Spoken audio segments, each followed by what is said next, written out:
Puji Tuhan, Shalom, salam sejahtera di dalam kasih Tuhan kita Yesus Kristus. Jumpa lagi bersama saya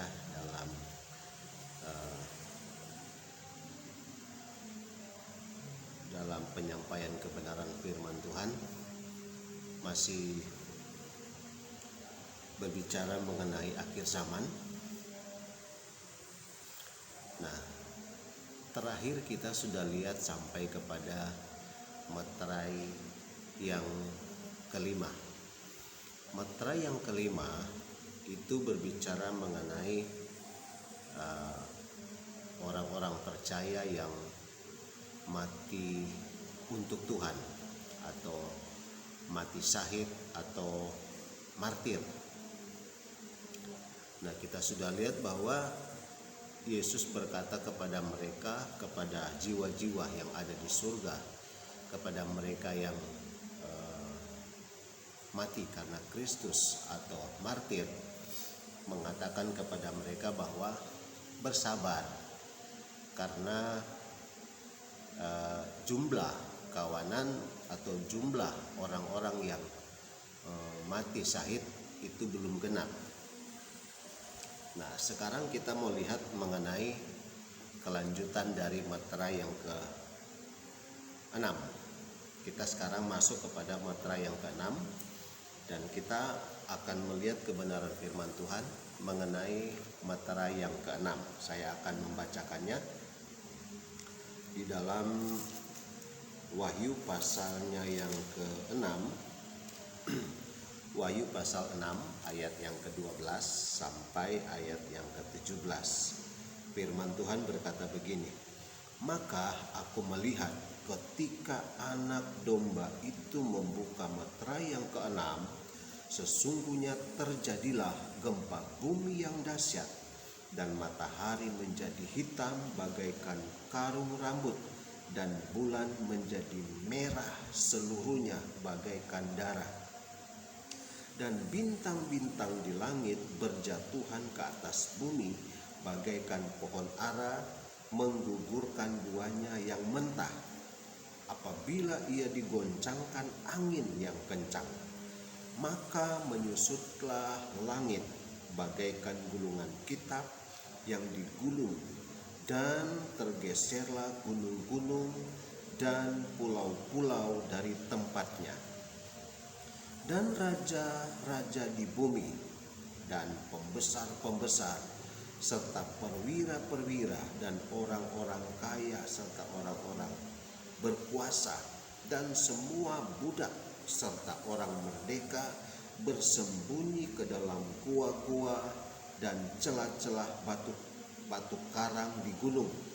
Dan mereka berkata kepada gunung-gunung dan kepada batu-batu karang itu, runtuhlah menimpa kami, dan sembunyikanlah kami terhadap Dia yang duduk di atas tahta dan terhadap murka anak domba itu, sebab sudah tiba hari besar murka mereka, dan siapakah yang dapat bertahan?"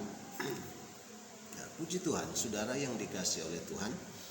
Nah, ketika kita membaca ayat tadi, maka di akhir zaman ini ada begitu banyak tanda-tanda alam, tanda-tanda alam yang akan menunjukkan bahwa Tuhan itu sudah mau datang. Nah, di dalam ayat yang kita baca tadi ada beberapa tanda alam yang akan terjadi di akhir zaman, ya, pada saat Tuhan Yesus mau datang pada kali yang kedua. Nah, salah satu yang kita baca, ya, kita temukan di dalam ayat tadi, kita melihat bahwa ada gempa bumi yang dahsyat. Saudara, kalau kita berbicara gempa bumi, maka kita akan berkata bahwa gempa bumi itu sering terjadi, ya. Dan belum lama ini kita juga merasakan apa yang namanya gempa bumi, ya. Kita merasakan bagaimana goncangan dari bumi. Nah, tetapi kita mau lihat saudara, apakah gempa bumi yang kita rasakan, ya, yang sering kita rasa hari-hari ini, apakah itu merupakan salah satu tanda bahwa itu adalah tanda meterai yang keenam, gempa bumi. Nah, kita harus pahami dulu bahwa ketika Rasul Yohanes mencatat mengenai gempa bumi, ada beberapa hal, ya, ada beberapa gempa, ya, yang terjadi di dalam Alkitab, khususnya dalam kitab Wahyu. Rasul Yohanes menulis di dalam kitab Wahyu, contohnya kalau kita membaca di dalam Wahyu pasal yang ke-8 ayatnya yang ke-5. Ya, Wahyu pasal 8 ayat yang ke-5, maka kita akan jumpai di sana bahwa ada satu gempa bumi yang sangat dahsyat terjadi. Dan itu terjadi pada pembukaan meterai yang ke-7. Ya. Jadi meterai yang ke-6 itu sudah berbicara gempa bumi, meterai yang ke-7 itu juga berbicara tentang gempa bumi. Nah, jadi berbicara tentang gempa bumi itu adalah satu fenomena alam yang akan terjadi secara berulang-ulang, ya, secara berkelanjutan pada saat Tuhan Yesus mau datang pada kali yang kedua. Nah, jadi ini gempa ini adalah satu situasi yang beda atau situasi yang tidak sama dengan yang terjadi pada pembukaan meterai yang ke-6. Nah, di dalam Wahyu pasal 8 ayat yang ke-5. Nah, demikian juga dengan Wahyu pasalnya yang ke-11 ayat 13. Wahyu 11 ayat 13 di sana juga ada satu peristiwa gempa, ya, gempa yang terjadi di kota Yerusalem, ya, di kota Yerusalem. Wahyu pasal 11 ayat 19 juga terjadi gempa bumi, ya, gempa bumi yang dahsyat. Wahyu pasal 16 ayatnya yang ke-18 itu merupakan satu gempa yang sangat dahsyat, ya, sebab gempa tersebut adalah merupakan gempa boleh mau dikatakan gempa penutup. Nah, kenapa saya katakan gempa penutup? Karena itu adalah gempa yang terakhir pada saat Yesus mau datang pada kali yang kedua. Jadi gempa itu terjadi, kemudian Yesus turun ke bumi. Terjadi gempa yang sangat hebat. Nah, jadi kita melihat bahwa gempa bumi itu adalah merupakan satu fenomena yang terus menerus, ya. Jadi sering terjadi pada saat Tuhan Yesus mau datang pada kali yang kedua. Nah, tetapi menjadi pertanyaan begini, kalau begitu gempa, apakah gempa yang kita alami hari-hari ini adalah merupakan gempa yang sama seperti yang tercatat di dalam Wahyu pasal 6 ayat yang sudah kita baca tadi? Apakah gempa tersebut adalah gempa yang sama? Nah, di situ dicatat bahwa terjadi gempa bumi yang sangat dahsyat. Coba kita memahami dulu ayat-ayat tersebut, ya, di dalam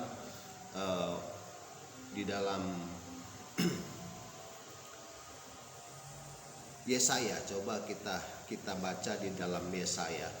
Di dalam perjanjian lama pun, ya, dalam perjanjian lama pun Nabi Yesaya maupun Nabi Yoel itu membicarakan mengenai gempa, bahwa gempa itu adalah merupakan gempa yang terjadi di akhir zaman. Ya, saya membaca di dalam Yesaya pasalnya yang ke-13, ya. Yesaya pasalnya yang ke-13 ayatnya yang ke-13. Yesaya 13 ayat 13 berkata begini. Sebab itu aku akan membuat langit gemetar dan bumi pun akan bergoyang dari tempatnya pada waktu amarah Tuhan semesta alam dan pada hari murkanya yang menyala-nyala. Nah, di sini kita melihat kalau kita membaca di dalam ayat tadi ya, di dalam Wahyu apa yang dikatakan oleh Yohanes bahwa gunung-gunung akan goncang. Ya. Bumi akan bergoyang, ya, langit akan menyusut. Nah, dikatakan langit itu akan gemetar, ya, menurut bahasa dari Yesaya, dia melihat bahwa langit itu akan gemetar. Nah, kemudian dikatakan bumi akan goncang, ya, akan ada gempa bumi. Bumi akan goncang. Pada waktu itulah amarah Tuhan semesta alam. Jadi kita melihat bahwa gempa bumi itu adalah merupakan salah satu amarah Tuhan. Nah, kita harus pahami bahwa gempa bumi yang terjadi hari-hari ini itu merupakan bahagian dari amarah Tuhan. Tentunya amarah Tuhan bukan terhadap bumi, bukan terhadap apa yang ada di atas muka bumi, tetapi ini menuju kepada amarahnya Tuhan terhadap manusia. Nah, bagaimana Allah itu menyatakan kemuliaannya, bagaimana Allah itu menegur umat manusia, salah satunya adalah dengan cara Allah akan menggoyang bumi.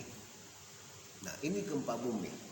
Nah, kemudian saya baca di dalam Yoel pasalnya yang kedua. Yoel pasalnya yang kedua di sana juga mencatat mengenai hal ini. Yoel pasal 2 ayatnya yang ke-10. Ya, Yoel pasal 2 ayat 10 berkata begini. Di depannya bumi gemetar, ya, bumi gemetar, gempa bumi. Langit bergoncang, ya. Bahasa Yoel dan bahasa Yesaya tadi ada kemiripan. Nah, matahari dan bulan menjadi gelap dan bintang-bintang menghilangkan cahayanya. Dan Tuhan memperdengarkan suaranya di depan tentaranya. Pasukan-pasukannya sangat banyak dan pelaksana firman-Nya kuat. Betapa hebat dan sangat dahsyat hari Tuhan. Siapakah yang dapat menahannya? Saudara, Nabi Yoel juga melihat mengenai apa yang akan terjadi di akhir zaman. Ya, bumi gemetar, ya. Langit dikatakan bahasa Yoel, langit itu bergoncang, ya, goyang.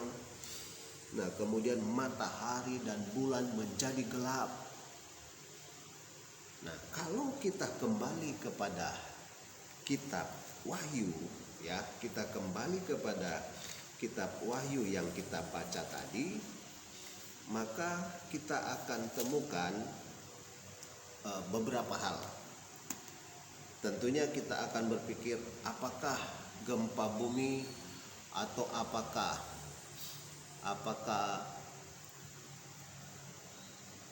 bulan menjadi gelap, matahari menjadi hitam bagaikan kain rambut, kemudian bulan menjadi merah, dikatakan bintang-bintang itu berjatuhan. Ini adalah fenomena alam. Bahkan kalau kita lihat bahwa pulau-pulau itu pun berpindah dari tempatnya, ya, menurut bahasa Yohanes. Pulau-pulau akan berpindah dari tempatnya. gunung-gunung akan berpindah dari tempatnya. Nah, ini fenomena-fenomena alam ini itu akan terjadi pada saat pembukaan meterai yang ke-6. Kalau begitu, mungkin kita akan bertanya begini, bukankah fenomena-fenomena alam ini sudah sering terjadi? Ya, gempa bumi sering terjadi. Ya, kita melihat bulan itu menjadi darah atau bulan menjadi merah. Itu sering kita bilang itu adalah gerhana bulan, gitu ya. Ini hal-hal ini sering terjadi, fenomena ini sering terjadi. Kemudian kita melihat matahari menjadi gelap, gitu ya. Itu pun sama. Fenomena ini sering terjadi di hari-hari ini. Kemudian gunung-gunung berpindah dari tempatnya. Hari ini mungkin kita belum melihat bagaimana gunung itu berpindah.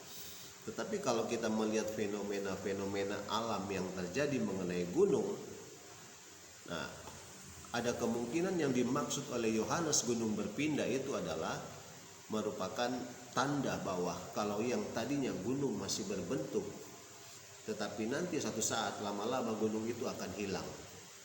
Ya, itu akan berpindah. Nah, jadi kita melihat fenomena alam yang dicatat oleh Rasul Yohanes itu adalah merupakan fenomena alam yang berbeda, ya, yang berbeda dengan fenomena alam yang sudah terjadi, ya, yang sering kita lihat. Berbeda. Sebab kalau gempa bumi terkadang itu terjadi, gitu ya. Jadi kemudian ketika bulan menjadi darah, itu pun kadang terjadi. Kemudian kita melihat matahari menjadi hitam, itu pun sering kita lihat dan sering terjadi. Kemudian dikatakan langit itu menjadi tidak normal, itu pun sering kita lihat. Tetapi pertanyaannya adalah, apakah fenomena alam itu merupakan pembukaan meterai yang ke-6?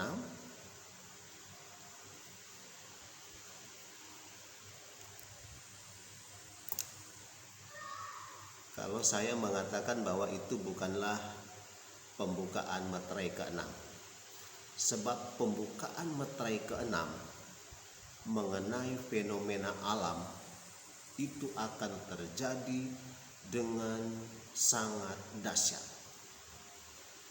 Itu akan terjadi dengan sangat luar biasa. Kalau kita mau mundur di pembukaan meterai ke-5, fenomena alam terjadi itu merupakan bahagian dari doa orang-orang kudus, ya. Doa para martir.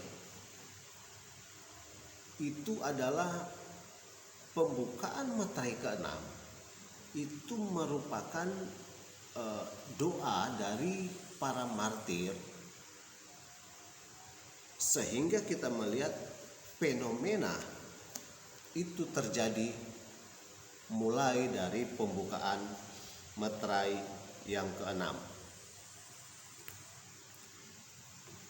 Nah, kita akan melihat apa yang terjadi sebenarnya di meterai yang ke-6.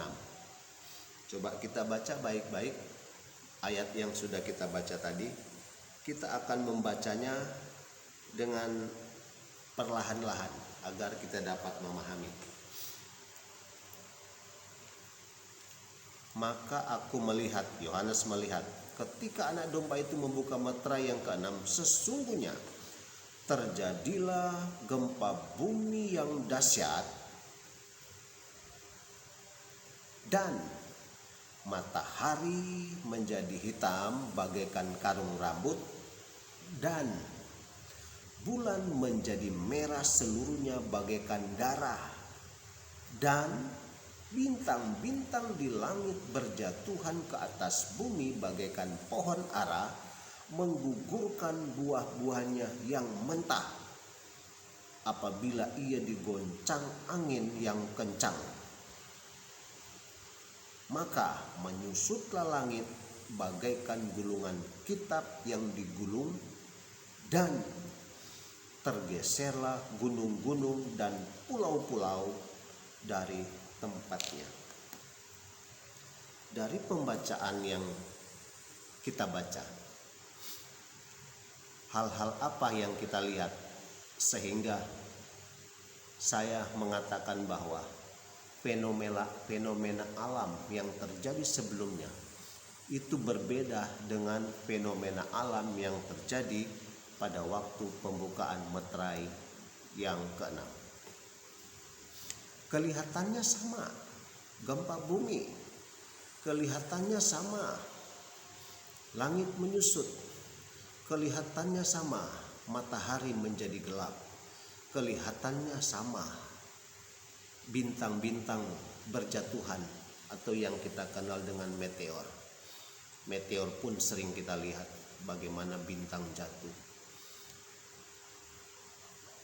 Kelihatannya sama, tetapi kalau kita membacanya dengan memakai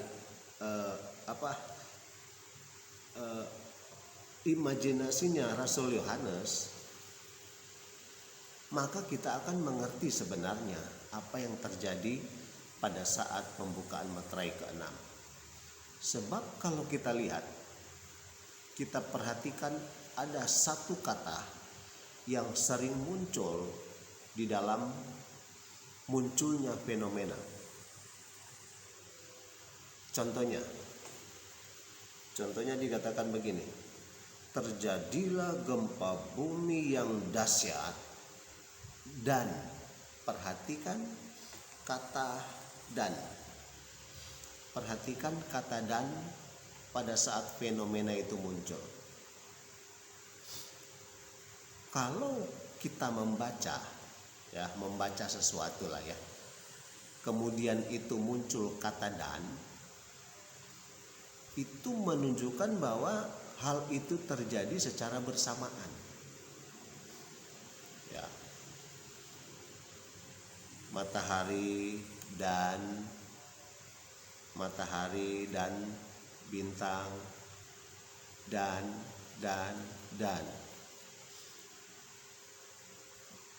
Jadi kalau kita membaca Wahyu pasal 6 ayatnya yang ke-12 mengenai pembukaan meterai ke-6,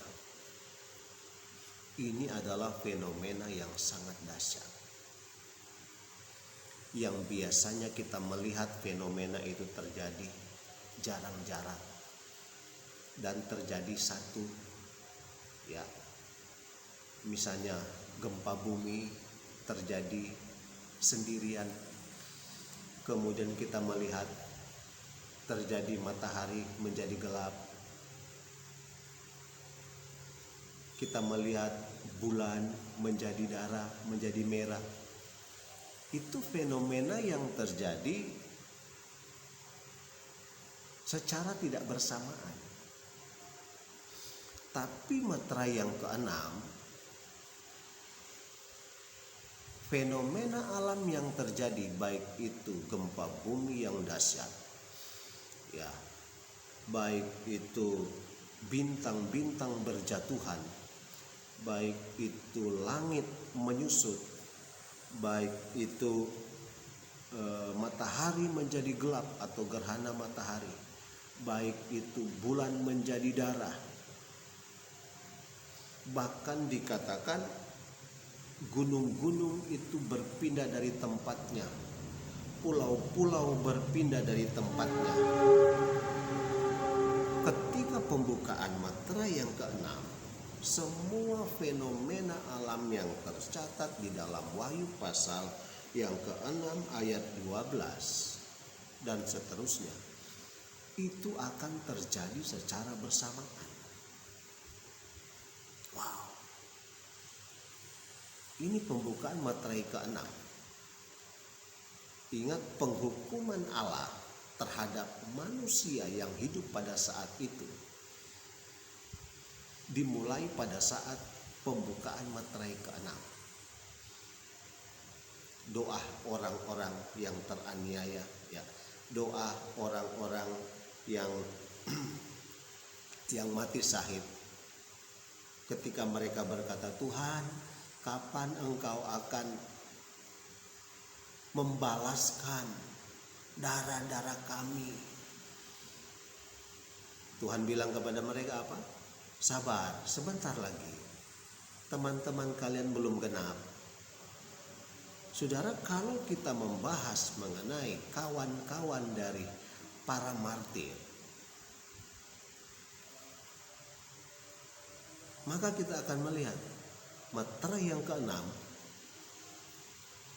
para martir itu genap.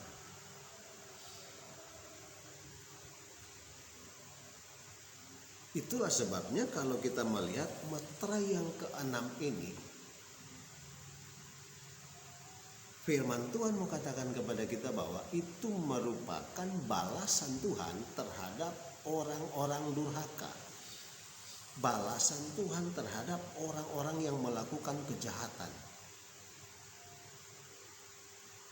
Ada gempa bumi yang sangat hebat.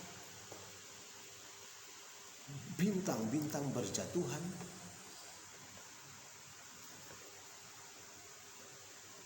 Terjadi fenomena alam yang sangat luar biasa. Sehingga kalau kita melihat seperti apa manusia yang ada pada saat itu, apa yang terjadi dengan orang-orang yang hidup pada saat itu ketika fenomena alam ini secara bersamaan terjadi. Kalau kita baca ayat-ayat seterusnya, di dalam ayatnya yang ke-15 dikatakan begini, dan raja-raja di bumi dan pembesar-pembesar serta perwira-perwira dan orang-orang kaya serta orang-orang berkuasa, semua budak serta orang merdeka bersembunyi ke dalam gua-gua dan celah-celah batu karang di gunung. Dan mereka berkata kepada gunung-gunung dan kepada batu-batu karang itu, runtuhlah menimpa kami dan sembunyikanlah terhadap kami terhadap dia yang duduk di atas tahta dan terhadap murka anak domba itu. Sebab sudah tiba hari besar murka mereka, dan siapakah yang dapat bertahan? Nah, saudara yang dikasihi Tuhan, tidak heran kalau orang-orang yang ada pada saat itu reaksinya akan berbeda dengan kita yang hidup saat ini. Kalau itu terjadi hanya gempa bumi, mungkin kita biasanya lari keluar rumah. Tetapi kalau kita lihat saat itu terjadi gempa bumi, kemudian saat itulah terjadi bintang-bintang berjatuhan, saat itulah terjadi langit menyusut, saat itulah terjadi matahari menjadi gelap. Mereka mau lari kemana? Ya kalau katakanlah kalau itu adalah gempa bumi, ya, kita bisa lari keluar, menghindari jika bangunan runtuh.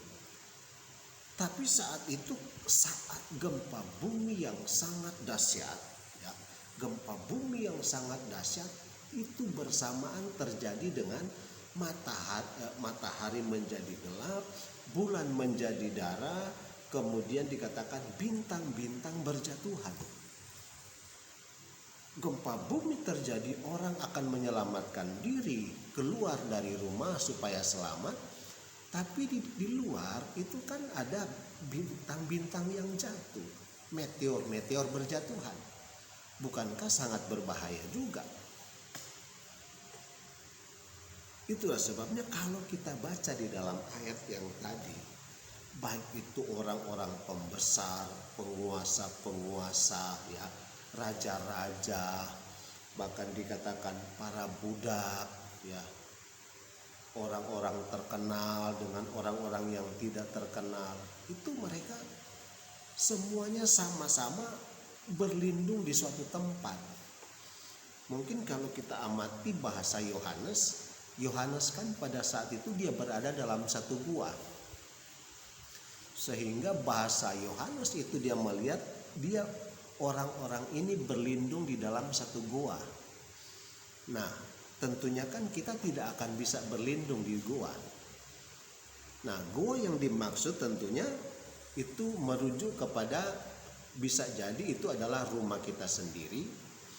Itulah sebabnya orang-orang zaman sekarang itu di rumah mereka masing-masing itu biasanya mereka menyiapkan satu tempat, merupakan tempat yang aman untuk berlindung. Biasanya di mal-mal itu ada satu tempat, ya, untuk mereka tempat berlindung. Nah, ini fenomena alam yang sangat luar biasa yang terjadi pada saat pembukaan meterai yang ke-6. Sehingga semua orang dilihat oleh Rasul Yohanes, mereka itu mau menyelamatkan diri mereka, tetapi mereka tidak dapat. Sebab mereka justru berkata begini, batu-batu, ya, bangunan-bangunan rumah kita, bangunan-bangunan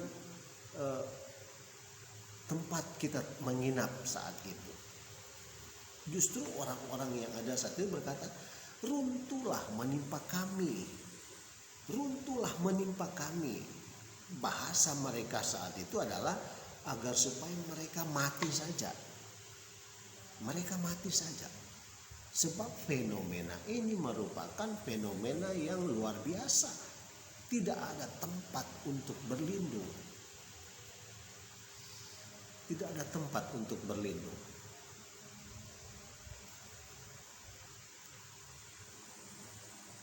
Semuanya ingin mati. Tapi Alkitab tidak mencatat saat itu ada kematian.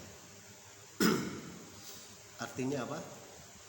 Orang-orang pada saat itu hidup dalam ketakutan yang sangat luar biasa. Mereka hidup dalam ketakutan. Saudara, ketakutan kita hari ini ketakutannya seperti apa? Hanya gempa bumi kita bisa keluar rumah. Tapi kalau gempa bumi seperti yang terjadi pada pembukaan meterai yang ke-6, makanya saya yakin meterai yang ke-6 ini belum terjadi.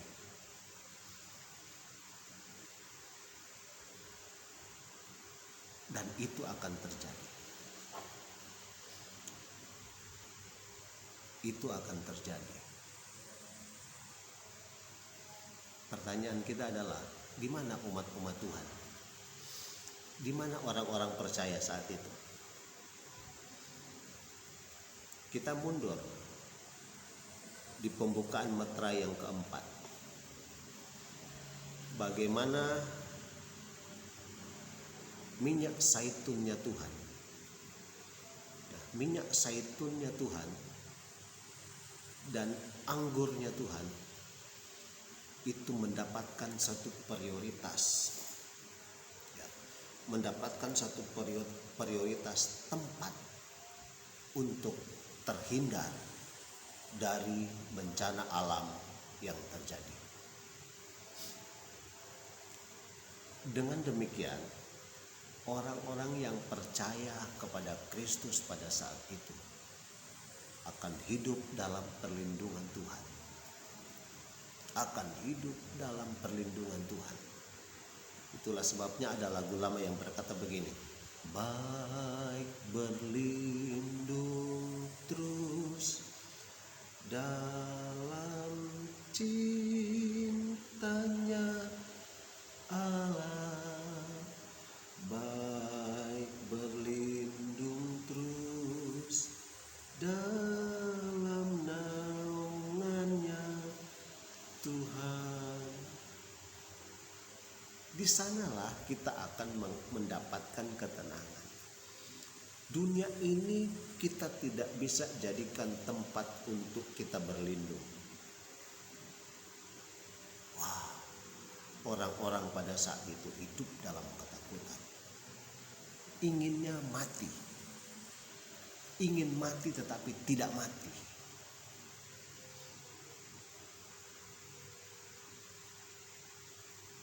Itu tanda awal Tuhan mau datang. Itu masih awal, masih pendahuluan. Sebab kalau kita baca ayat-ayat tadi di dalam ayatnya yang ke-17, sebab ya, jadi orang-orang yang tadi berlindung, yang ingin mati ya, orang yang berkata runtuhlah menimpa kami ya, gunung-gunung batu-batu runtuhlah menimpa kami, sembunyikanlah kami terhadap Dia, terhadap Kristus, terhadap Yesus yang mengadakan pembalasan terhadap bumi, yang duduk di atas tahta, dan terhadap murka anak domba. Sebab sudah tiba hari besar murka mereka ya, murka bagi orang-orang yang melakukan kejahatan. Orang-orang yang melakukan kejahatan, termasuk orang-orang yang melakukan pembunuhan terhadap orang-orang yang mati syahid.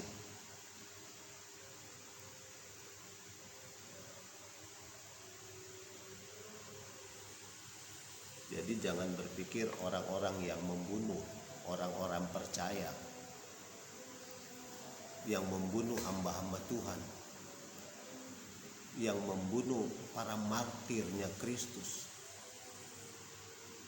saat itulah mereka tidak bisa lari. Saat itulah mereka tidak bisa melarikan diri. Memang saat itu firman Tuhan kata mereka tidak mati, tapi mereka setengah mati hidupnya. Berlindung, mereka cari tempat berlindung, tapi mereka ingin mati. Logikanya adalah ketika orang berlindung supaya aman, tetapi mereka berlindung, tetapi mereka katakan matilah, runtuhlah terhadap kami. Sangat luar biasa. Itu masih hidup tetapi hidup dalam siksa. Siksanya yang luar biasa. Nah, itulah sebabnya bagi kita orang-orang yang percaya kepada Tuhan Yesus Kristus, mari kita tetap pertahankan Kristus dalam hidup kita. Mungkin kita juga akan masuk dalam penggenapan, atau mungkin akan termasuk salah satu dari akan menggenapi firman Tuhan mengenai martir. Ya, kalau Tuhan izinkan, terima. Tetapi yang akan kita lihat bagaimana mujizat Tuhan yang akan Tuhan nyatakan, baik itu terhadap langit, terhadap bumi, terhadap matahari, terhadap bulan, terhadap bintang, terhadap gunung-gunung. Tuhan mengadakan mujizat.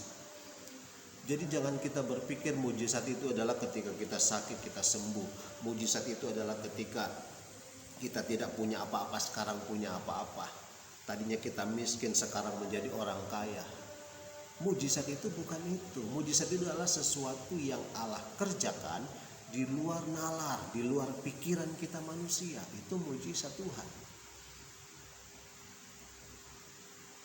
Itu aja Tuhan bisa lakukan, apalagi yang ada pada kita. Misalnya kita sakit, Tuhan sembuhkan. Itulah sebabnya mari sambutlah Yesus, sambutlah Dia yang akan datang pada kali yang kedua. Tetap setia ikut Tuhan, setia sampai Tuhan Yesus datang pada kali yang kedua. Tuhan memberikan kekuatan kepada kita anak-anak Tuhan, orang-orang yang percaya kepada Yesus Kristus. Biarlah kita tetap setia, karena Yesus sudah setia. Karena Yesus setia, bahkan Dia dikatakan Yesus setia sampai mati. Kita adalah pahlawan-pahlawannya Kristus. Kita juga mau belajar untuk setia sampai mati. Amin. Setia sampai mati, setia sampai Tuhan Yesus datang pada kali yang kedua. Tuhan memberkati kita semua. Shalom, salam damai untuk kita semua. Haleluya.